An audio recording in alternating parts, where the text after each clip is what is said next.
വലൈക്കും വറഹ്മത്തുള്ളാഹി. നഹ്മദുഹു വനസ്തഈനുഹു വനസ്തഗ്ഫിറുഹു വനഊദു ബില്ലാഹി മിൻ ശുറൂരി അൻഫുസിനാ വമിൻ സയ്യിആതി അഅമാലിനാ മൻ യഹ്ദിഹില്ലാഹു ഫലാ മുളില്ല ലഹു വമൻ യുദ്ലിൽ ഫലാ ഹാദിയ ലഹു വഅശ്ഹദു അൻ ലാ ഇലാഹ ഇല്ലല്ലാഹു വഹ്ദഹു ലാ ശരീക ലഹു വഅശ്ഹദു അന്ന മുഹമ്മദൻ അബ്ദുഹു വറസൂലുഹു യാ അയ്യുഹല്ലദീന ആമനു തഖുല്ലാഹ ഹഖ്ക തുഖാതിഹി വലാ തമൂതുന്ന ഇല്ലാ വഅൻതും മുസ്ലിമൂൻ. അമ്മാ ബഅദ്. സ്നേഹം നിറഞ്ഞ സഹോദരന്മാരെ, സഹോദരികളെ, സുഹൃത്തുക്കളെ, പരിമിതമായ അരമണിക്കൂറിനുള്ളിൽ വളരെ വിശാലമായ ഒരു വിഷയമാണ് സംസാരിക്കുവാനുള്ളത്. കൂടുതൽ വിശദീകരണങ്ങളില്ലാതെ ഖുർആനിലും ഹദീസിലും വന്നിട്ടുള്ള ഇതുമായി ബന്ധപ്പെട്ട കാര്യങ്ങൾ പരാമർശിച്ചു പോകാനാണ് ഉദ്ദേശിക്കുന്നത്. കഴിഞ്ഞ ക്ലാസ്സിൽ നാം മനസ്സിലാക്കിയതുപോലെ ഒരാളുടെ വിശ്വാസ കാര്യങ്ങളിൽ രണ്ടാമതായി വിശുദ്ധ ഖുർആനിലും പ്രവാചകൻ്റെ ഹദീസുകളിലും പ്രതിപാദിച്ചിട്ടുള്ളത് അള്ളാഹുവിൻ്റെ കൽപ്പനകൾ പാലിച്ചുകൊണ്ട് അവനെ ആരാധിച്ച് സ്തുതിച്ച് അവൻ്റെ കാര്യങ്ങൾ അല്ലെങ്കിൽ അള്ളാഹു ഏൽപ്പിച്ച കാര്യങ്ങൾ നിർവഹിക്കുവാനായി അള്ളാഹു സൃഷ്ടിച്ചിട്ടുള്ള അവൻ്റെ ദൂതന്മാർ എന്ന് വിശേഷിപ്പിക്കപ്പെട്ട മലക്കുകളിലുള്ള വിശ്വാസമാണ്. നമുക്ക് പ്രത്യക്ഷത്തിൽ സാധാരണഗതിയിൽ കാണാൻ കഴിയാത്ത പ്രത്യേകമായ സ്വഭാവ വിശേഷണങ്ങളോടും ഗുണസവിശേഷതകളോടും അള്ളാഹു സൃഷ്ടിച്ചിട്ടുള്ള അവൻ്റെ സൃഷ്ടികളാണ് മലക്കുകൾ. നബി സല്ലല്ലാഹു അലൈഹി വസല്ലമക്ക് ആകാശലോകത്ത് വെച്ച് അവതരിപ്പിക്കപ്പെട്ട വിശുദ്ധ ഖുർആനിലെ സൂറത്തുൽ ബഖറയിലെ അവസാനത്തെ 2 വചനങ്ങളിൽ ആമന റസൂലു ബിമാ ഉൻസില ഇലൈഹി മിർ റബ്ബിഹി എന്ന് തുടങ്ങുന്ന വചനത്തിൽ പ്രവാചകൻ അള്ളാഹുവിൽ നിന്ന് അവതരിപ്പിക്കപ്പെട്ടിട്ടുള്ള അല്ലെങ്കിൽ അവതരിച്ചിട്ടുള്ള കാര്യങ്ങളിൽ അവൻ വിശ്വസിക്കുന്നു. തുടർന്നുകൊണ്ട് വിശ്വാസികളെല്ലാവരും അള്ളാഹുവിലും അവൻ്റെ മലക്കുകളിലും വിശ്വസിക്കുന്നവരാണ് എന്ന് സൂചിപ്പിച്ചതായി കാണാൻ കഴിയും. ഇതുപോലെ നിരവധി വചനങ്ങളിൽ വിശ്വാസകാര്യവുമായി ബന്ധപ്പെടുത്തിക്കൊണ്ട് വിശുദ്ധ ഖുർആനും അതിൻ്റെ വിശദീകരണമായി പ്രവാചകൻ്റെ ഹദീസുകളിലും ഇതേ ക്രമത്തിൽ പഠിപ്പിച്ചിട്ടുണ്ട്. ഇതുകൊണ്ട് തന്നെ ഒരു മുസ്ലിമിൻ്റെ വിശ്വാസ കാര്യങ്ങളിൽ അടിസ്ഥാന വിശ്വാസ വിഷയങ്ങളിൽപ്പെട്ട രണ്ടാമത്തെ കാര്യമാണ് മലക്കുകളിലുള്ള വിശ്വാസം. മലക്കുകളിൽ വിശ്വസിക്കുക എന്ന് പറയുമ്പോൾ മലക്കുകൾ ഉണ്ട് എന്ന് വിശ്വസിക്കുകയും ആ മലക്കുകളെ മറ്റ് പല മതക്കാരും അള്ളാഹുവിൻ്റെ മക്കളും അല്ലെങ്കിൽ ദൈവത്തിൻ്റെ അംശങ്ങളുമായി ചിത്രീകരിച്ചതുപോലെ മനസ്സിലാക്കാതിരിക്കുകയും വിശുദ്ധ ഖുർആൻ സൂചിപ്പിച്ചതുപോലെ അള്ളാഹുവിൻ്റെ അടിമകളാണ് അള്ളാഹുവിൻ്റെ മലക്കുകൾ, ആ അള്ളാഹു നൽകിയിട്ടുള്ള സ്ഥാനം അംഗീകരിച്ചു കൊടുക്കുകയും അവരുടെ സൃഷ്ടിപ്പിലും സ്വഭാവപരവുമായും ഉള്ള ഗുണവിശേഷണങ്ങൾ ഖുർആനും ഹദീസും വിശദീകരിച്ചതുപോലെ യഥാവിധി മനസ്സിലാക്കുകയും ചെയ്യുക എന്നതാണ് മലക്കുകളിലുള്ള വിശ്വാസത്തിൻ്റെ ചുരുക്കം. മനുഷ്യരെയും ജിന്നുകളെയും സൃഷ്ടിച്ചത് എങ്ങനെയാണ് എന്ന് ഖുർആൻ വിശദീകരിച്ചിട്ടുണ്ട്. മലക്കുകളെ സൃഷ്ടിച്ചത് എന്തുകൊണ്ടാണ് എന്നുള്ളത് നബി സല്ലല്ലാഹു അലൈഹി വസല്ലമ വിശദീകരിച്ചു തന്നു. പ്രകാശത്താൽ മലക്കുകൾ സൃഷ്ടിക്കപ്പെട്ടിരിക്കുന്നു. അപ്പോൾ ഈ പ്രപഞ്ചത്തിലെ അള്ളാഹുവിൻ്റെ സൃഷ്ടികളിൽപ്പെട്ട ഭൗതികമായ പ്രകാശം എന്ന വസ്തു കൊണ്ട് സൃഷ്ടിക്കപ്പെട്ട ഭൗതിക സൃഷ്ടികളാണ് മലക്കുകൾ എന്നാണ് ഇതിലൂടെ മനസ്സിലാക്കാൻ സാധിക്കുന്നത്. എന്നാണ് മലക്കുകൾ സൃഷ്ടിക്കപ്പെട്ടത് എന്നത് കൃത്യമായി ഖുർആനിലോ ഹദീസിലോ വിശദീകരിച്ചിട്ടില്ല എങ്കിലും മറ്റ് വസ്തുക്കളെ സൃഷ്ടിക്കുന്നതിന് മുമ്പ് മലക്കുകളുടെ സൃഷ്ടിപ്പ് നടന്നിട്ടുണ്ട് എന്നാണ് ആയത്തുകളെയും ഹദീസുകളെയും വിശദീകരിച്ചുകൊണ്ട് പണ്ഡിതന്മാർ വിശദീകരിച്ചതായി കാണാൻ കഴിയുന്നത്. അള്ളാഹുവിൻ്റെ വ്യത്യസ്തങ്ങളായ കൽപ്പനകൾ നിർവഹിക്കുന്നതിന് വേണ്ടി അവൻ സൃഷ്ടിച്ച ദൂതന്മാർ എന്നുള്ള നിലക്ക് വ്യത്യസ്തമായ കാര്യങ്ങൾ നിർവഹിക്കുന്നതിന് വേണ്ടി സൃഷ്ടിപ്പിലും അതുപോലെ തന്നെ അവരുടെ സ്വഭാവ വിശേഷങ്ങളിലും വ്യത്യസ്തതകൾ മലക്കുകൾക്കുണ്ട്. അള്ളാഹുവിൻ്റെ സൃഷ്ടികളിൽ ശക്തന്മാരും അതുപോലെ തന്നെ മഹത്വമേറിയവരും വലിയവരുമായി അവർ സൃഷ്ടിക്കപ്പെട്ടിരിക്കുന്നു എന്നുള്ളത് മലക്കുകളെ സംബന്ധിച്ചുള്ള വിശുദ്ധ ഖുർആന്റെ പ്രതിപാദനങ്ങളിൽ നിന്ന് മനസ്സിലാക്കാൻ സാധിക്കും. നരകത്തിൻ്റെ കാവൽക്കാരായ മലക്കുകളെ സംബന്ധിച്ച് വിശദീകരിച്ചെടുത്ത സൂറത്തു തഹരീമിലെ 6-ാമത്തെ വചനത്തിൽ ഈ കാര്യം സൂചിപ്പിച്ചിട്ടുണ്ട്. അള്ളാഹുവിൻ്റെ മലക്കുകളിൽ ശ്രേഷ്ഠനായി പല നാമങ്ങളിൽ ഖുർആൻ തന്നെ വിശേഷിപ്പിച്ചിട്ടുള്ള ജിബ്രീൽ അലൈഹിസ്സലാത്തു വസ്സലാം, അദ്ദേഹത്തെ ശരിയായ രൂപത്തിൽ നബി സല്ലല്ലാഹു അലൈഹി വസല്ലമ 2 തവണ കണ്ടു എന്ന് വിശുദ്ധ ഖുർആൻ പഠിപ്പിക്കുന്നു. അതിൻ്റെ വിശദീകരണങ്ങളായി നബി സല്ലല്ലാഹു അലൈഹി വസല്ലമ പഠിപ്പിച്ച ഹദീസുകളിൽ നമുക്ക് കാണാം, ആകാശങ്ങൾക്കും ഭൂമിക്കുമിടയിൽ ഉള്ള ഭാഗങ്ങളെ നിറഞ്ഞു നിൽക്കുന്ന അല്ലെങ്കിൽ നിറച്ച അവസ്ഥയിൽ ജിബ്രീലിനെ നബി സല്ലല്ലാഹു അലൈഹി വസല്ലമ കണ്ടു എന്ന് വ്യത്യസ്തങ്ങളായ ഹദീസുകളിൽ പ്രതിപാദിച്ചിട്ടുണ്ട്. അപ്പം ജിബ്രീൽ എന്ന അള്ളാഹുവിൻ്റെ മലക്കുകളിൽ ശ്രേഷ്ഠനായ മലക്ക്, അതിനനുസരിച്ചുള്ള സൃഷ്ടി മാഹാത്മ്യം ജിബ്രീൽ നൽകപ്പെട്ടിരിക്കുന്നു എന്നാണ് ഈ ഹദീസുകളിലൂടെ മനസ്സിലാക്കാൻ സാധിക്കുന്നത്. അതുപോലെ മലക്കുകൾക്ക് അള്ളാഹു ചിറകുകൾ നൽകിയിട്ടുണ്ട്. സൂറത്ത് ഫാത്തിറിലെ വചനത്തിൽ അള്ളാഹു അത് സൂചിപ്പിച്ചു. അവൻ്റെ ദൂതന്മാരായ മലക്കുകൾക്ക് ചിറകുകൾ സൃഷ്ടിച്ചവനാണ് അള്ളാഹു. 2, 3, 4 എന്നാൽ അതിൻ്റെ സൃഷ്ടിപ്പിൽ അള്ളാഹുവിൻ്റെ സൃഷ്ടിപ്പിൽ അവൻ ഉദ്ദേശിച്ച വർധനവ് വരുത്തുന്നു എന്നും ഖുർആൻ പഠിപ്പിച്ചു. അപ്പോൾ അവിടെ 2, 3, 4 എന്ന ചിറകുകളെക്കുറിച്ച് പറഞ്ഞിട്ടുള്ളൂവെങ്കിലും ജിബ്രീൽ അലൈഹിസ്സലാത്തു വസ്സലാമിനെ നബി സല്ലല്ലാഹു അലൈഹി വസല്ലമ കണ്ടത് 600 ചിറകുകളുമായിട്ടാണ് എന്ന് ഹദീത്തിൽ പഠിപ്പിച്ചതായി നമുക്ക് കാണാം. അപ്പോൾ ശ്രേഷ്ഠനായ ജിബ്രീലിന് അദ്ദേഹത്തിൻ്റെ സ്ഥാന പദവിക്കും ദൗത്യ നിർവഹണത്തിനും അനുയോജ്യമായ രീതിയിൽ 600 ചിറകുകൾ നൽകിക്കൊണ്ട് അള്ളാഹു ജിബ്രീൽ അലൈഹിസ്സലാത്തു വസ്സലാമിനെ സൃഷ്ടിച്ചു.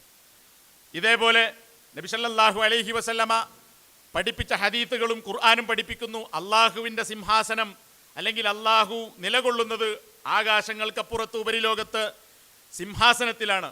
ആ സിംഹാസനം വഹിച്ചുകൊണ്ടിരിക്കുന്നത് മലക്കുകളാണ്. ആ മലക്കുകളിൽ ഒരാളുമായി സംസാരിക്കാൻ നബി സല്ലല്ലാഹു അലൈഹി വസല്ലമക്ക് അനുവാദം നൽകപ്പെടുകയും നബി സല്ലല്ലാഹു അലൈഹി വസല്ലമ സംസാരിക്കുകയും ചെയ്തു. അദ്ദേഹത്തിൻ്റെ ചെവിയുടെ ഒരു ഭാഗം മുതൽ പിരടി വരെയുള്ള ഭാഗത്തിൻ്റെ യാത്രാദൂരം 700 വർഷത്തെ ദൂരമാണ് എന്ന് ഇമാം അബൂ ദാവൂദ് ധരിച്ച ഹദീസിലൂടെ നബി സല്ലല്ലാഹു അലൈഹി വസല്ലം പഠിപ്പിക്കുന്നു. ഈ ഹദീസ് നമ്മെ ബോധ്യപ്പെടുത്തുന്നത് ആ മലക്കിൻ്റെ സൃഷ്ടിപ്പിൻ്റെ അല്ലെങ്കിൽ അതിൻ്റെ മഹത്വവും വലിപ്പവുമാണ് നമ്മെ ബോധ്യപ്പെടുത്തുന്നത്. 700 വർഷക്കാലത്തെ വഴിദൂരം ഈ ചെറിയ ഭാഗത്ത് ഉണ്ട് എങ്കിൽ ആ മലക്കിൻ്റെ അല്ലെങ്കിൽ അർശ് വഹിക്കുന്ന മലക്കുകളുടെ സൃഷ്ടിപ്പിലുള്ള മഹത്വം എത്ര എന്ന് നമുക്ക് ഊഹിക്കാൻ പോലും കഴിയാത്തതാണ്. ഇതുപോലെ അള്ളാഹുവിൻ്റെ മലക്കുകളുടെ സൃഷ്ടിപ്പിലുള്ള ചില സവിശേഷതകൾ വിശുദ്ധ ഖുർആനും പ്രവാചകന്റെ ഹദീസുകളും പഠിപ്പിക്കുന്നു. ഒന്ന്, നേരത്തെ സൂചിപ്പിച്ച ആളുകളുടെ സ്ഥാനത്തിനും പദവിക്കുമനുസരിച്ച ചിറകുകളും ചിറകുകളുടെ എണ്ണത്തിലുള്ള വ്യത്യാസങ്ങളുമാണ്. ഇതേപോലെ ദൂ മിർറത്തിൻ ഫസ്തവ എന്ന മലക്കിനെ സംബന്ധിച്ച ജിബ്രീൽ അലൈഹിസ്സലാത്തു വസ്സലാമിനെ സംബന്ധിച്ച ആയത്തിനെ വിശദീകരിച്ചുകൊണ്ട് ഇമാം ഇബ്നു അബ്ബാസ് റളിയല്ലാഹു അൻഹുവും അതുപോലെ പിൽക്കാലത്തുള്ള മുഫസ്സിറുകളും നല്ല സുന്ദരമായ രൂപം എന്ന് ഈ ആയത്തിനെ വിശദീകരിച്ചതായി കാണാൻ കഴിയും. അപ്പോൾ മലക്കുകൾക്ക് സൃഷ്ടിപ്പിലുള്ള മാഹാത്മ്യം പോലെ തന്നെ സൗന്ദര്യം നൽകപ്പെട്ടിരിക്കുന്നു എന്നതാണ് ഈ ആയത്തുകളെ സംബന്ധിച്ചുള്ള പണ്ഡിത വിശദീകരണങ്ങളിൽ നിന്ന് മനസ്സിലാക്കാൻ സാധിക്കുന്നത്. ചിലപ്പോൾ പ്രവാചകന്മാരുടെ പക്കലും അതുപോലെ തന്നെ അള്ളാഹുവിൻ്റെ സൃഷ്ടികളായ ചില മനുഷ്യരുടെ പക്കലും മലക്കുകൾ മനുഷ്യരൂപത്തിൽ പ്രത്യക്ഷപ്പെട്ടിട്ടുണ്ട്. നബി സല്ലല്ലാഹു അലൈഹി വസല്ലമയുടെ പക്കൽ പ്രത്യക്ഷപ്പെട്ട ചില രൂപങ്ങളിൽ സഹാബികളുടെ കൂട്ടത്തിൽപ്പെട്ട ദിഹിയത്തുൽ കൽബി എന്ന് പറയുന്ന സഹാബിയുടെ സുന്ദരമായ രൂപത്തിൽ ജിബ്രീൽ അലൈഹിസ്സലാത്തു വസ്സലാം പ്രത്യക്ഷപ്പെട്ടു. അതുകൊണ്ട് തന്നെ മനുഷ്യരുടെ രൂപത്തോട് സാദൃശ്യമുള്ള രൂപം മലക്കുകൾക്കുണ്ട് എന്ന് ഈ ഹദീസുകൾ നമ്മെ ബോധ്യപ്പെടുത്തുന്നു. ഇതുപോലെ തന്നെ സ്ഥാന പദവികൾക്കനുസരിച്ച് അവരുടെ സൃഷ്ടിപ്പിലും കഴിവുകളിലും വ്യത്യാസമുണ്ട്. മലക്കുകൾ തന്നെ പറയുന്നതായി സൂറത്തു സാഫാത്തിലെ 164-ാമത്തെ വചനത്തിൽ, വമാ മിന്ന ഇല്ലാ ലഹു മഖാമും മഅലൂം, ഞങ്ങളിൽ ആരും തന്നെയില്ല അവരവർക്ക് അറിയപ്പെട്ട സ്ഥാന പദവികൾ ഉണ്ടായിക്കൊണ്ടല്ലാതെ. അപ്പം എല്ലാ മലക്കുകൾക്കും പ്രത്യേകമായ സ്ഥാനങ്ങളും പദവികളും കഴിവുകളും ഉണ്ട് എന്ന് വിശുദ്ധ ഖുർആൻ തന്നെ സൂചിപ്പിക്കുന്നു. ഇതേപോലെ ജിബ്രീൽ അലൈഹിസ്സലാത്തു വസ്സലാം നബി സല്ലല്ലാഹു അലൈഹി വസല്ലമയുടെ അടുക്കൽ വന്നുകൊണ്ട് ചോദിച്ചു, നിങ്ങളുടെ കൂട്ടത്തിൽ ബദർ യുദ്ധത്തിൽ പങ്കെടുത്ത ആളുകളെക്കുറിച്ച് നിങ്ങളിൽ ഏറ്റവും ശ്രേഷ്ഠന്മാരാരാണ്? അവിടെ നബി സല്ലല്ലാഹു അലൈഹി വസല്ലമ ബദറിൽ പങ്കെടുത്ത ആളുകളെയാണ് ഉത്തരമായി പറഞ്ഞത്. ഇതിന് മറുപടിയായി അല്ലെങ്കിൽ ഇത് കേട്ടപ്പോൾ ജിബ്രീൽ അലൈഹി സ്വലാത്തു വസ്സലാം പറഞ്ഞു വകദാലിക് മൻ ഷഹിദ ബദ്റൻ മിനൽ മലായിക. ഇമാം ബുഖാരി റഹിമഹുല്ലാ റിപ്പോർട്ട് ചെയ്ത ഹദീസാണ്.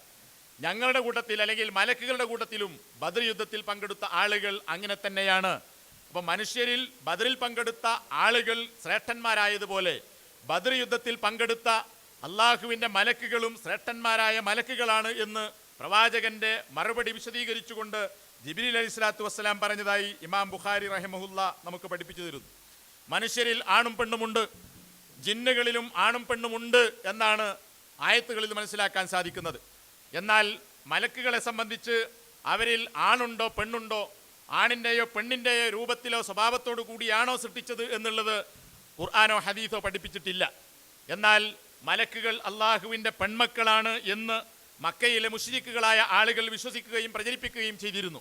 നിരവധി സ്ഥലങ്ങളിൽ വിശുദ്ധ ഖുർആൻ ആ കാര്യത്തെ ഖണ്ഡിക്കുകയും അത് അള്ളാഹുവിനെ സംബന്ധിച്ചുള്ള കടുത്ത ദുരാരോപണമാണെന്നും അതുപോലെ തന്നെ അനീതി നിറഞ്ഞ വിഭജനമാണെന്നുമൊക്കെ വിവിധ സൂറത്തുകളിലെ വ്യത്യസ്ത വചനങ്ങളിൽ വിശുദ്ധ ഖുർആൻ സൂചിപ്പിച്ചതായി കാണാൻ സാധിക്കും. മാത്രവുമല്ല, അള്ളാഹുവിന് പെൺമക്കളുണ്ട്, അള്ളാഹുവിൻ്റെ പെൺമക്കളാണ് മലക്കുകൾ എന്ന് പറയുന്ന ആളുകൾ അള്ളാഹു അവരെ സൃഷ്ടിച്ചപ്പോൾ അതിന് സാക്ഷികളായിരുന്നുവോ എന്ന വിമർശന ചോദ്യവും വിശുദ്ധ ഖുർആൻ സൂറത്തു സുഹ്റുഫിലെ 19-ാമത്തെ വചനത്തിൽ ഉന്നയിക്കുന്നതായി നമുക്ക് കാണാൻ കഴിയും. അതുകൊണ്ട് തന്നെ അള്ളാഹുവിൻ്റെ മലക്കുകൾ ആണാണോ പെണ്ണാണോ എന്ന് നമുക്ക് പറയുക സാധ്യമല്ല.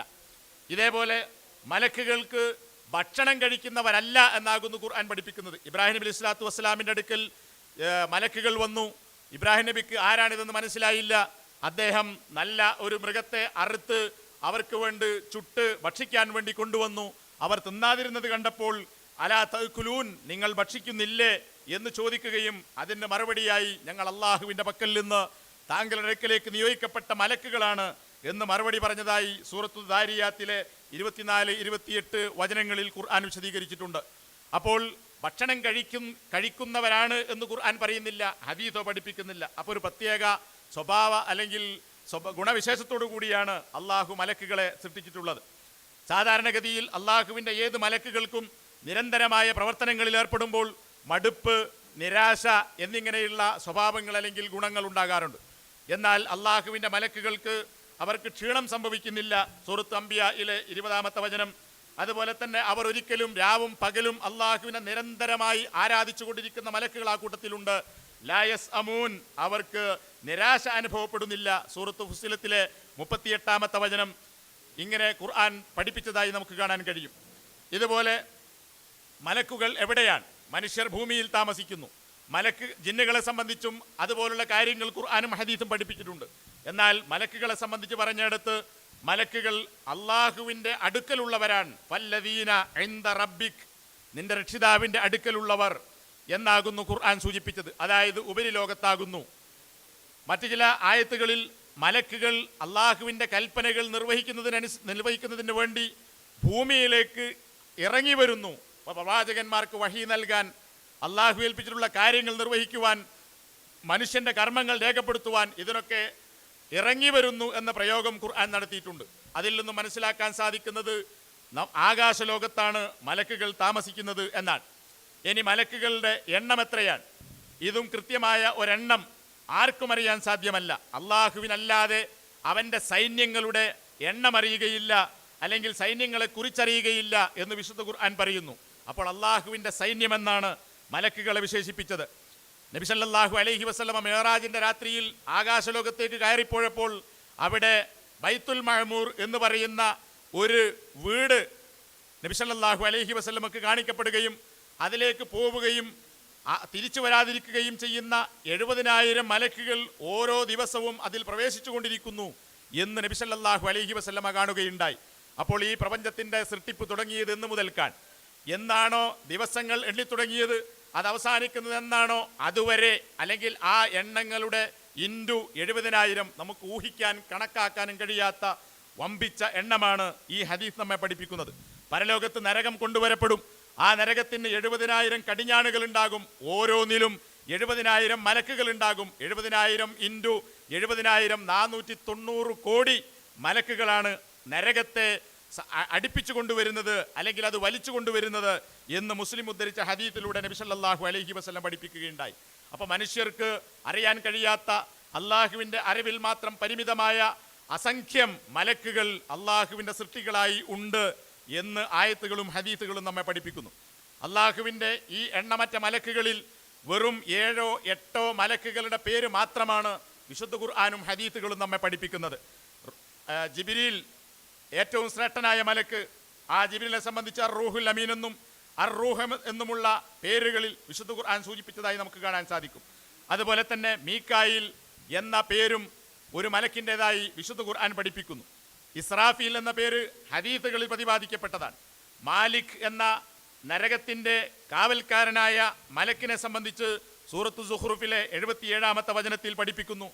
ഖബറിലെത്തിയാൽ മനുഷ്യരെ ചോദ്യം ചെയ്യുന്ന മുങ്കർ നക്കീർ എന്ന മലക്കുകൾ, ഇത് പ്രവാചകന്റെ ഹദീസ് പഠിപ്പിക്കുന്നതാണ്. ഹാറൂത്ത് മാറൂത്ത് എന്നീ 2 പരീക്ഷണമായി അള്ളാഹു നിയോഗിച്ച 2 മലക്കുകളെ സംബന്ധിച്ച് വിശുദ്ധ ഖുർആനിലെ 102-ാമത്തെ സൂറത്തുൽ ബഖറയിലെ 102-ാമത്തെ വചനത്തിൽ പഠിപ്പിക്കുന്നു. ഇങ്ങനെ 8 മലക്കുകളുടെ പേരുകളാണ് ഖുർആനിൽ നിന്നും ഹദീസിൽ നിന്നും മനസ്സിലാക്കാൻ സാധിക്കുന്നത്. അസ്രായീൽ എന്ന പേരിൽ ഒരു മലക്ക് സാധാരണഗതിയിൽ ആളുകൾക്കിടയിൽ പറയപ്പെടാറുണ്ട്, ഗ്രന്ഥങ്ങളിൽ നമുക്ക് കാണാം. എന്നാൽ ഖുർആനോ ഹദീസോ അങ്ങനെ ഒരു പേര് മരണത്തിൻ്റെ മലക്കായി പഠിപ്പിച്ചിട്ടില്ല. മറിച്ച് മരണത്തിൻ്റെ മലക്കുകൾ മലക്കുൽ മൗത്ത് അല്ലെങ്കിൽ അൽ മലായിക്ക എന്നാണ് വിശുദ്ധ ഖുർആൻ മരണത്തിൻ്റെ മലക്കുകളെ കുറിച്ച് പറഞ്ഞത്. ഈ ഒരു പേര് ഖുർആനോ ഹദീസോ പഠിപ്പിച്ചതല്ല എന്ന് നമ്മൾ മനസ്സിലാക്കുക. മനുഷ്യന്റെ കൂടെ അവന്റെ കാര്യങ്ങൾ രേഖപ്പെടുത്തുന്ന മലക്കുകളെ സംബന്ധിച്ച് പ്രതിപാദിച്ചപ്പോൾ സൂറത്തു ഖാഫിൽ റഖീബുൻ അതീദ് എന്ന് വിശേഷിപ്പിച്ചിട്ടുണ്ട്. അത് 2 മലക്കുകളുടെ പേരാണ് എന്ന് ചില ആളുകൾ പറയാറുണ്ട്. അല്ല, അത് മലക്കുകളുടെ വിശേഷണമാണ് എന്നതാണ് ശരിയായ അഭിപ്രായമായി പണ്ഡിത അഭിപ്രായങ്ങളിൽ നിന്ന് നമുക്ക് മനസ്സിലാക്കാൻ സാധിക്കുന്നത്. ഇനി എല്ലാ സൃഷ്ടികളും മരിച്ചു പോകുന്നു. ഇതുപോലെ അള്ളാഹുവിൻ്റെ സൃഷ്ടികളായ മലക്കുകൾക്ക് മരണമുണ്ടോ? ഉണ്ടെന്നാണ് വിശുദ്ധ ഖുർആൻ. എല്ലാം നശിക്കും അള്ളാഹുവിൻ്റെ വജുഹൊഴികെ. ഇതുപോലെ ആകാശലോകത്തുള്ളവരും അവബോധമറ്റ് മരിച്ചു വീഴുന്നു എന്ന് വിശുദ്ധ ഖുർആൻ പഠിപ്പിക്കുന്നു. ഈ ആയത്തുകളുടെ അടിസ്ഥാനത്തിൽ എല്ലാ സൃഷ്ടികളും അള്ളാഹു ഒഴികെ ഖിയാമത്ത് നാളിൽ മരിക്കുന്ന കൂട്ടത്തിൽ മലക്കുകളും മരിക്കുമെന്നാണ് പണ്ഡിതന്മാർ ഈ ആയത്തുകളെ വിശദീകരിക്കുന്നത്. നമുക്കതിൽ നിന്ന് മനസ്സിലാക്കാൻ സാധിക്കുന്നത്. ഇനി സ്വഭാവപരമായി മലക്കുകൾക്കുള്ള സവിശേഷത എന്താണ്? ഇതുവരെ പറഞ്ഞത് സൃഷ്ടിപ്പിലുള്ള അവരുടെ സവിശേഷതകളാണ്. സ്വഭാവപരമായി പരിശോധിക്കുമ്പോൾ അള്ളാഹുവിൻ്റെ സൃഷ്ടികളിൽ കൽപ്പന ബാധകമായ മനുഷ്യരും ജിന്നുകളും അവ അനുസരിക്കുന്നവയുണ്ട്, അനുസരിക്കാത്തവയുണ്ട്. അതുപോലെ തന്നെ ചില പ്രത്യേകമായ കാര്യങ്ങൾ അനുസരിച്ചുകൊണ്ട് ജീവിക്കുന്ന അള്ളാഹുവിൻ്റെ മറ്റ് സൃഷ്ടികളുണ്ട്. എന്നാൽ അള്ളാഹുവിൻ്റെ മലക്കുകൾ അവൻ്റെ കൽപ്പനകൾ കൃത്യമായി നിർവഹിക്കുന്ന, അവൻ്റെ കൽപ്പനയ്ക്ക് യാതൊരു എതിരും പ്രവർത്തിക്കാത്ത പ്രത്യേകമായ സൃഷ്ടികളാണ് എന്ന് ഖുർആൻ വിവിധ സ്ഥലങ്ങളിൽ പരിചയപ്പെടുത്തുന്നു. ഏറ്റവും നല്ല അള്ളാഹുവിൻ്റെ ദൂതന്മാരെന്നും അതുപോലെ തന്നെ പുണ്യവാളന്മാരായ മാന്യന്മാരായ ആളുകളെന്നുമൊക്കെ വിശുദ്ധ ഖുർആൻ അവരെ സൂചിപ്പിച്ചതായി നമുക്ക് കാണാൻ സാധിക്കും. അതുപോലെ ലജ്ജ എന്ന് പറയുന്ന സ്വഭാവം മലക്കുകൾക്കുണ്ട് എന്ന് ജിബ്രീൽ അലൈഹി സ്വലാത്തു വസ്സലാമും ഉസ്മാൻ ഇബ്നു അഫ്ഫാനുമായി ബന്ധപ്പെട്ട വിഷയത്തിൽ നബി സല്ലല്ലാഹു അലൈഹി വസല്ലമ സൂചിപ്പിക്കുകയുണ്ടായി. ഇതേപോലെ അവരുടെ വ്യത്യസ്തമായ ദൗത്യങ്ങൾ നിർവഹിക്കുന്നതിന് വേണ്ടി വിവിധ രൂപങ്ങൾ പ്രാപിക്കുവാൻ, മനുഷ്യരൂപത്തിലും മറ്റും പ്രത്യക്ഷപ്പെടുവാൻ മലക്കുകൾക്ക് അള്ളാഹു കഴിവ് നൽകിയിട്ടുണ്ട്. മറിയം അലൈഹി സ്വലാത്തു വസ്സലാമിൻ്റെ അടുക്കൽ ജിബ്രീൽ അലൈഹി സ്വലാത്തു വസ്സലാം പ്രത്യക്ഷപ്പെട്ടത് ഏറ്റവും ശരിയായ രൂപത്തിലുള്ള മനുഷ്യരൂപത്തിലായിരുന്നുവെന്ന് സൂറത്തു മറിയമിലെ 16, 19 വചനങ്ങളിൽ വിശുദ്ധ ഖുർആൻ സൂചിപ്പിക്കുന്നു. നേരത്തെ സൂചിപ്പിച്ചതുപോലെ ഇബ്രാഹിം നബി അലൈഹി സ്വലാത്തു വസ്സലാമിൻ്റെയും ലൂത്ത് നബി അലൈഹി സ്വലാത്തു വസ്സലാമിൻ്റെയും ഒക്കെ അടുക്കൽ മനുഷ്യരൂപത്തിലും അതുപോലെ തന്നെ ചെറുപ്പക്കാരായ ആളുകളുടെ രൂപത്തിലും മലക്കുകൾ വന്നു എന്നുള്ളത് വിശുദ്ധ ഖുർആൻ പഠിപ്പിക്കുന്നതാണ്. നബി സല്ലല്ലാഹു അലൈഹി വസല്ലമ ദിഹിയത്തുൽ കൽബിയുടെ രൂപത്തിൽ ജിബ്രീൽ അലൈഹി സ്വലാത്തു വസ്സലാമിനെ കണ്ടു. അതുപോലെ തന്നെ വെളുത്ത ശരീരമുള്ള കറുകറുത്ത മുടിയുള്ള അയറാബിയുടെ രൂപത്തിൽ ജിബ്രീൽ പ്രത്യക്ഷപ്പെട്ടു എന്നതും ഹദീസുകളിൽ വന്നിട്ടുണ്ട്. 99 പേർ